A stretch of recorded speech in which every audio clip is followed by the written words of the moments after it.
तुम्ही पाहत आहात MCN न्यूज मराठी। नागपूर पुणे वंदे भारत एक्सप्रेसला संतनगरी शेगावमध्ये थांबा मिळवून देण्यासाठी केंद्रीय मंत्री प्रतापराव जाधव यांनी विशेष प्रयत्न केले।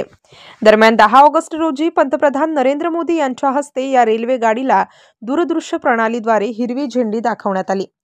त्यानंतर ही वंदे भारत ट्रेन संतनगरी शेगाव येथे पोहोचली तेव्हा या ट्रेनच्या स्वागतासाठी केंद्रीय मंत्री प्रतापराव जाधव स्वतः उपस्थित होते।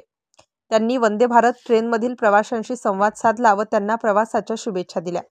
त्यानंतर शेगाव रेल्वे स्थानकावरून वंदे भारत ट्रेनला केंद्रीय मंत्री प्रतापराव जाधव यांनी हिरवी झेंडी दाखवली।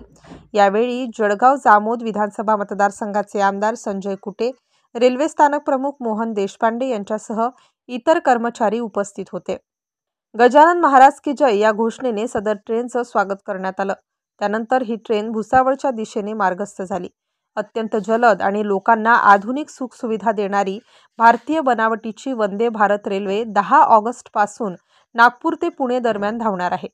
या रेल्वेमुळे नागपूर पुणे हे 2 महानगर दळणवळणासाठी जोडण्याचे काम केंद्र सरकारच्या रेल्वे विभागाच्या वतीने करण्यात आले आहे। MCN न्यूज मराठीकरिता रवींद्र शिरस्कार, शेगाव। शेगाव थांबा मिळाला, काय सांगा? खरं म्हणजे आपली शेगाव नगरी आहे ती संत गजानन महाराजाच्या वास्तव्यानं पुनीत झालेली नगरी आहे आणि शेगाव एक मोठं तीर्थक्षेत्र म्हणून सुद्धा आणि विदर्भाची पंढरी म्हणून सुद्धा आपल्या शेगावची ख्याती संपूर्ण महाराष्ट्रातच नाही तर संपूर्ण देशभरामध्ये आहे आणि म्हणून खूप दूरवरून भक्तजन या ठिकाणी येत असतात आणि आज निश्चितच वंदे भारतचा स्टॉप आपल्या या शेगावला मिळाल्यामुळं या ठिकाणी येणारे प्रवासी असतील, संत गजानन महाराजाच्या दर्शनासाठी येणारा भक्तवर्ग असेल, यांच्यासाठी निश्चितच ही एक आनंदाचा आजचा क्षण होता। त्यामुळे एवढ्या मोठ्या हजारोच्या संख्येने आज लोक वंदे भारतच्या स्वागताला आणि हिरवी झेंडी दाखवायला उपस्थित होते।